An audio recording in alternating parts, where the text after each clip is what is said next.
के सभी कार्यों को छोड़कर भगवान महादेव का पूजन करना चाहिए, भगवान शिव का स्मरण करना चाहिए। कई लोग कहते हैं मेरे पास समय नहीं है भाई, उसको नादान का ना समझ कहां है। नर हो या नारी हो, सबके लिए एक ही मार्ग है, भगवान महादेव का भजन।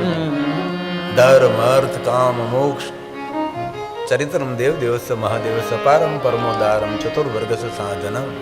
मांगना नहीं पड़ता, चार पुरुषार्थ वैसे ही मिल जाते। इसलिए ऐसा नहीं कहा कि सिर्फ मैं नर के लिए कह रहा हूं, नर नारी सबके लिए निरंतर मैं कहता हूं।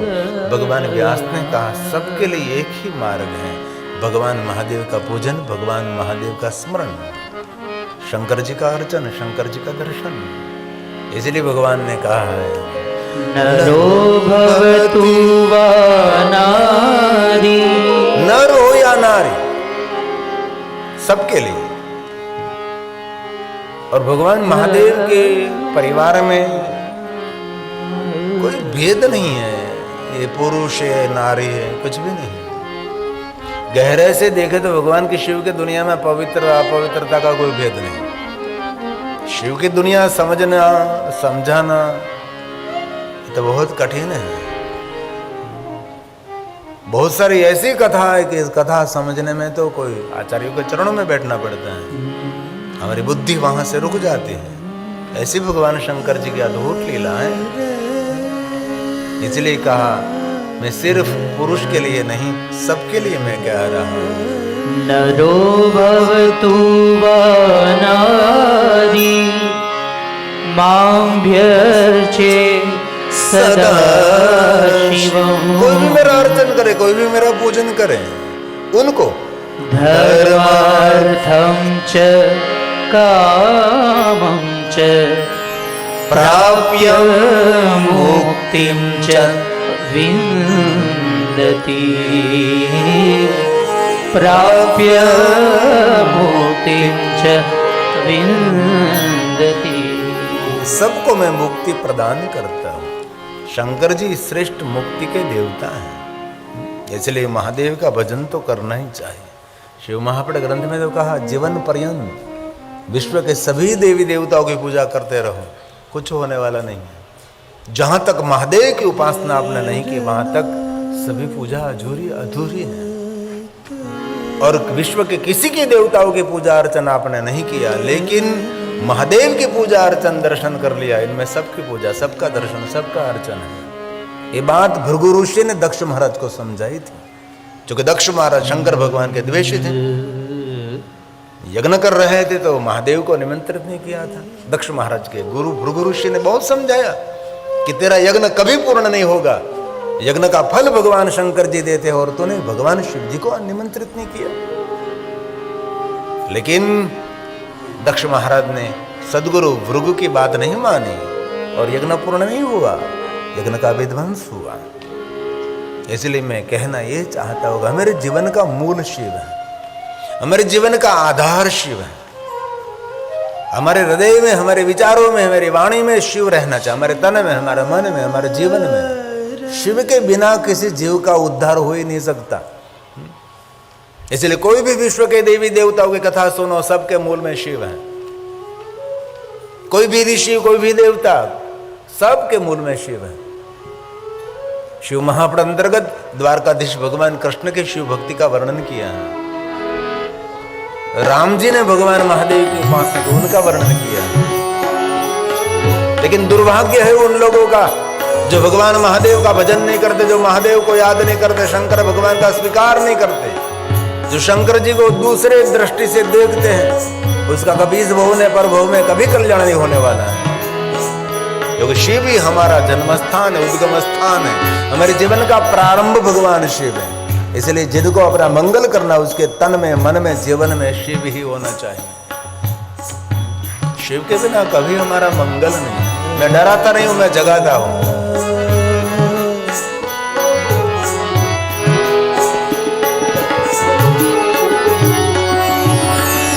तन मन में जीवन में शिव है, जप ले मनवा नमः शिवाय।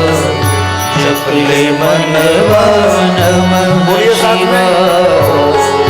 तन मन में जीवन में शिव है, जपले मनवा नमः शिवाय। जपले मनवा नमः शिवाय। सभी नामों का सार शिव है, जपले मनवा नमः शिवाय। जपले मनवा नमः शिवाय। सभी नामों का सार शिव है, जपले मनवा नमः शिवाय। जपले मनवा नमः शिवाय। तन मन में जीवन में शिव है, जपले मनवा नमः शिवाय। जपले मनवा नमः शिवाय। हे महादेव, हे महादेव, महादेव महादेव महादेव की कृष्णा सर्व पापहरम परम।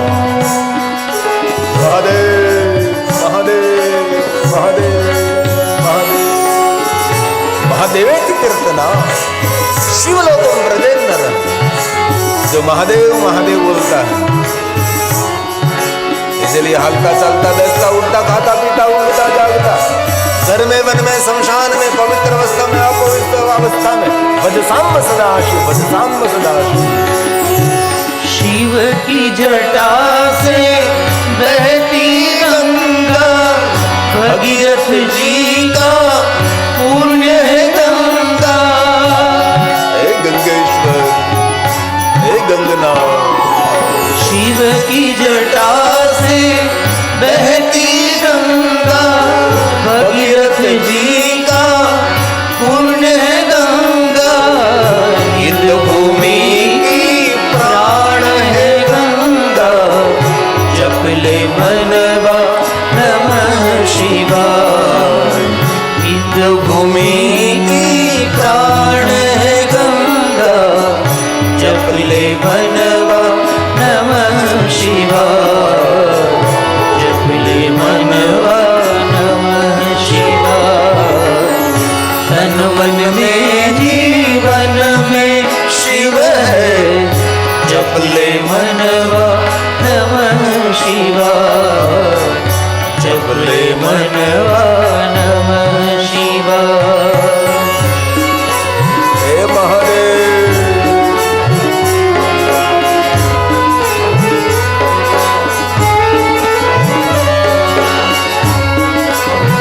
दिल से याद करें, कोई फरियाद नहीं रहेगी।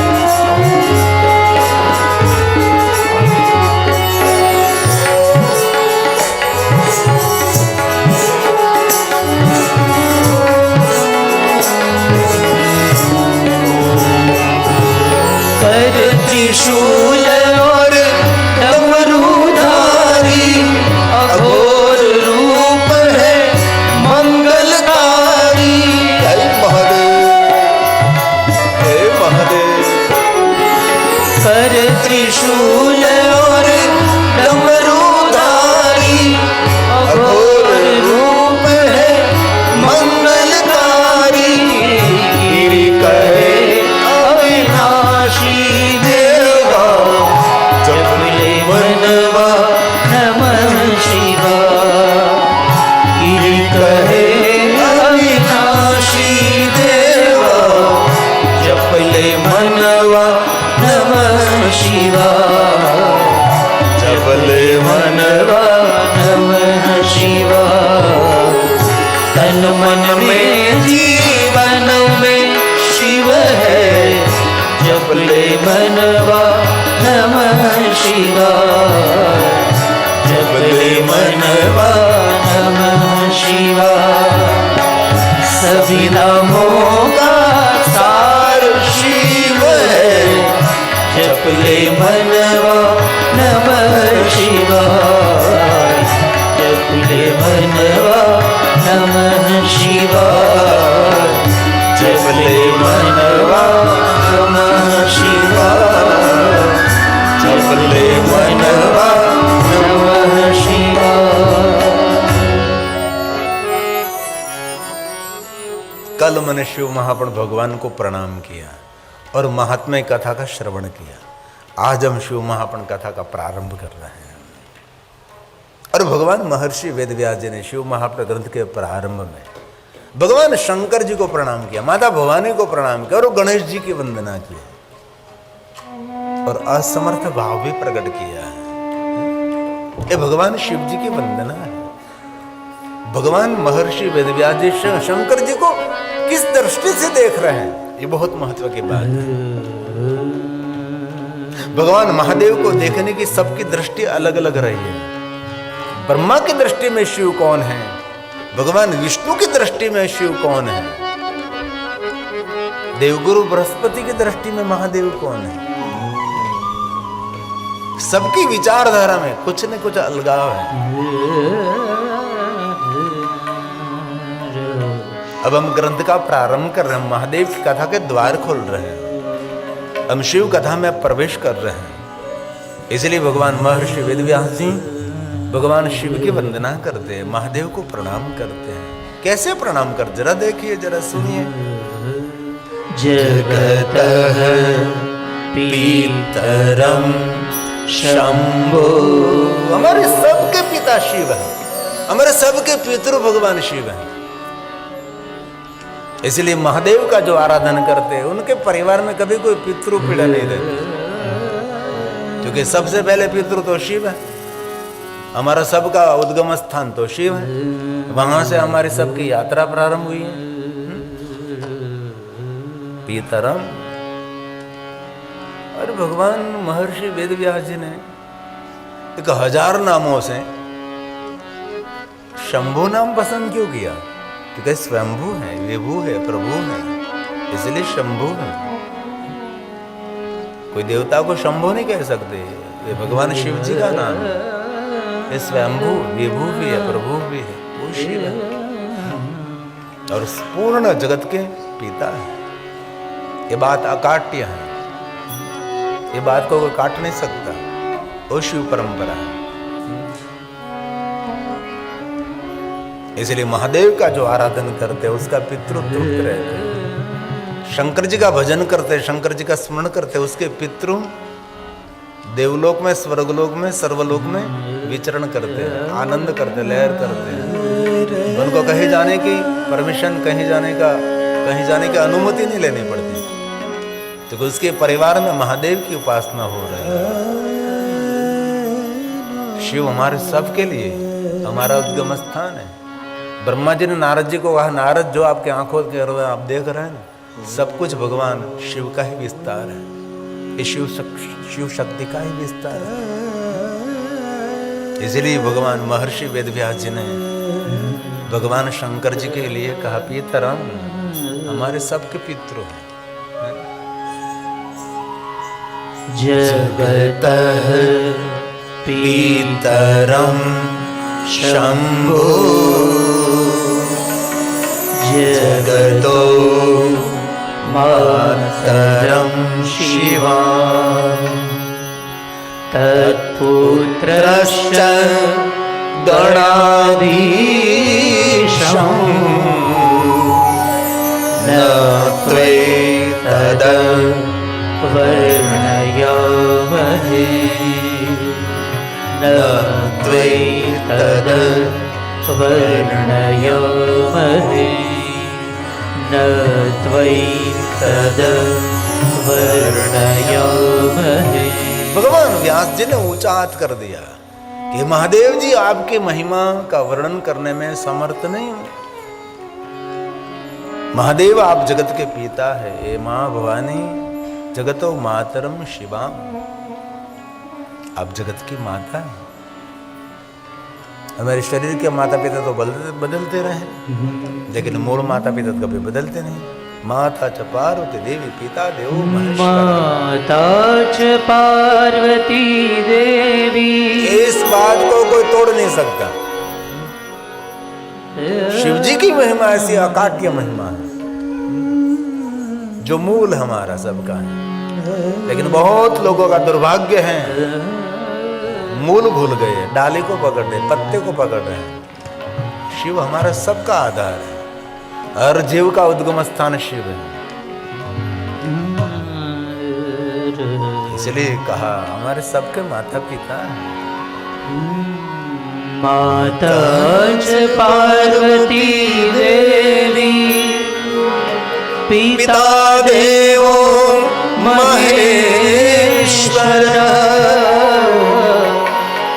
बांधवा शिव भक्ता च,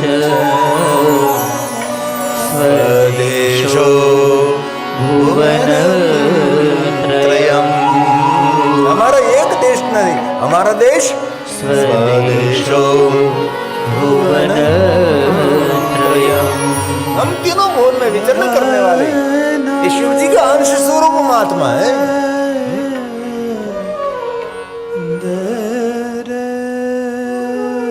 इसलिए हमारे सबके माता पिता शिव और पार्वती हैं। जगत पितरो हे महादेव, हे महादेव, हे महादेव, हे महादेव, हे महादेव। जगत मातु पितु शंभु पवार। रामचरितमानस तुलसी ने गर्जना करके कह दिया सबके माता पिता शिव और पार्वती हैं। तेहि सिंगारन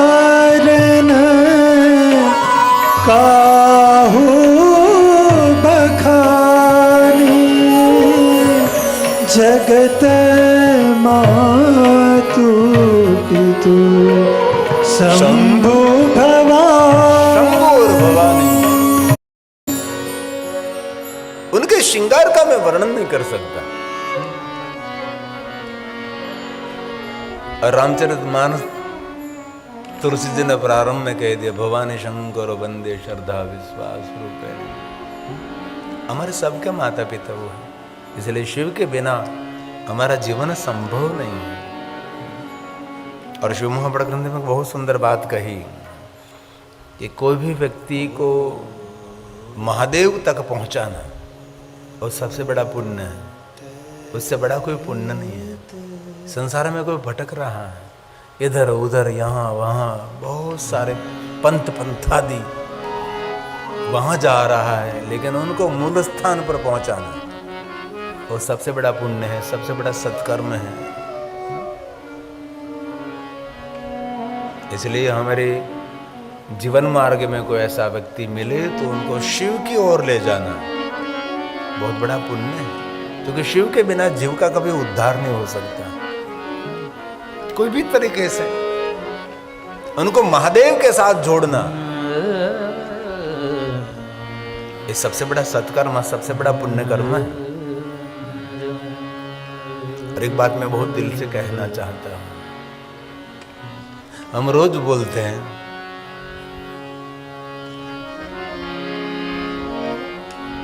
तमें च माता च पिता, ये किसके लिए है? भगवान शिव के लिए गाया गया है। मैं ऐसा नहीं कहता कोई देवताओं के सामने नहीं बोल सकते हैं, सभी देवताओं के सामने बोल सकते हैं, लेकिन वास्तव में गहरे से देखे तो शिव के लिए है। आप कोई भी देवी देवताओं के सामने बोल सकते हैं, लेकिन आप गहरे से देखे तो शिव के लिए गाया है और किसी के लिए नहीं। गा सकते हैं, ऐसा विरोध करने का हमारा भाव नहीं, लेकिन आप देखें तो सिर्फ शिव के लिए गाया गया और सबको कंठस्थ है। और इतना कंठस्थ नहीं है, उसको हिंदुस्तान में रहने का अधिकार भी नहीं है।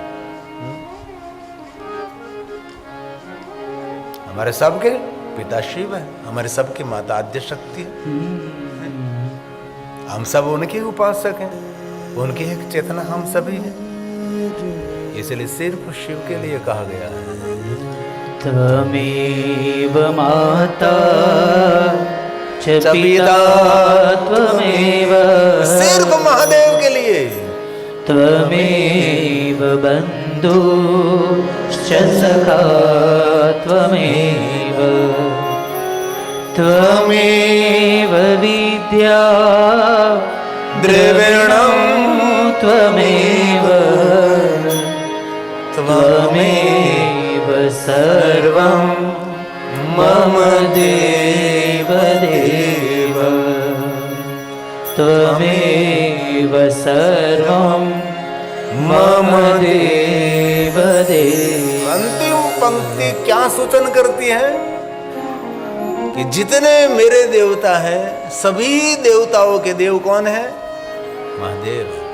अंतिम पंक्ति हमको संकेत सूचन करती है, क्या कहती है? बोलिए एक बार और।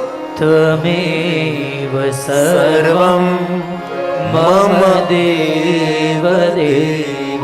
जितने हमारे पास देवता हैं उनके सबके देवता महादेव आप हैं, इसलिए आप हमारे लिए पिता हैं, आप हमारे लिए सब कुछ है महादेव। इसलिए कोई भी विचारधारा में आप है, लेकिन शिव जी को कभी भूलना नहीं चाहिए। भगवान शंकर जी को प्रणाम किया, माता भवानी को प्रणाम किया है, पुत्र गणेश जी की वंदना की है। और बहुत सारी विचारधारा भारत देश में है, इसमें गणेश जी की पूजा भी नहीं। और भारत देश के अंदर 20,000 से ज्यादा संप्रदाय है, विचारधारा है, 20,000 से ज्यादा विचारधारा। देखो तो सही, ये प्रजा सब टूटी बिखरी हुई है।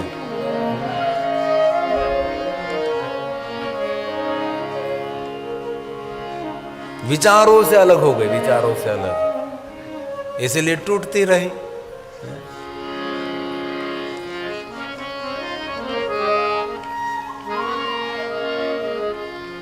एक भगवान, एक अवतार, उनके नाम से कितनी विचारधारा प्रकट हुई। मुझे कहना नहीं चाहिए, लेकिन आपको मैंने बहुत बार कहा है कि हम वृंदावन में कथा में गए थे, तो वृंदावन हमारे जजमान वैष्णव था, तो वैष्णव का एक स्थान था, वहाँ उनको शिव कथा करनी थी, लेकिन उन लोगों के शिव जी के साथ पता नहीं उसका क्या था। कितना दुर्भाग्य रहा होगा हम लोगों का। यहाँ श्रीमद् भागवत कथा कर सकते, या रामचरितमानस कथा कर सकते, और कोई कथा यहाँ कर सकते, लेकिन यहाँ शिव कथा नहीं कर सकते। अभी ऐसे संकुचित विचारधारा वाले लोग अभी भी हैं।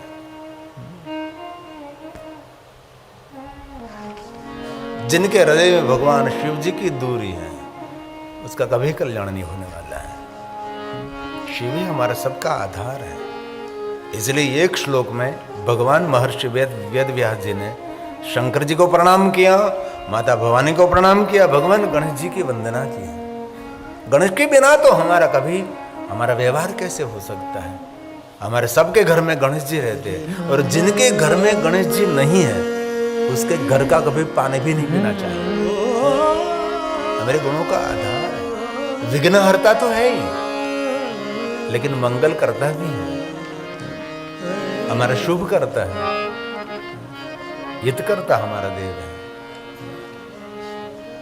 और सुबह में आंख खोले तो गणेश जी को तो पहले याद करना चाहिए।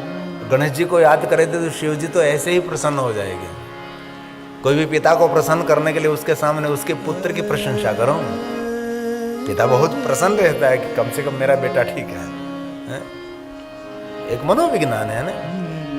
शंकर जी बहुत प्रसन्न रहते हैं। हमारा कोई भी आचार्य भगवान की पूजा करा इससे पहले गणेश जी की पूजा होगी। शंकर जी की पूजा करा रहे तो वे पहले गणेश जी, गणेश के बिना तो कभी नहीं। ये हमारे गणेश की महिमा है। विघ्नेश्वराय वरदाय सुरप्रियाय। देवताओं को बहुत प्रिय है। गणेश जी किसको प्रिय नहीं है? गणेश जी सबको प्रिय है।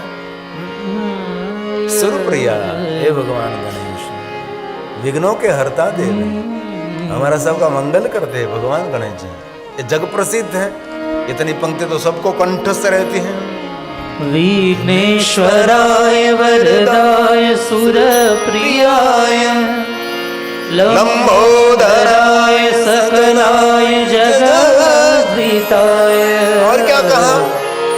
नागाननाय श्रुति यज्ञ विभूषिताय। नाग का अर्थ हाथी, हाथी का मस्तक।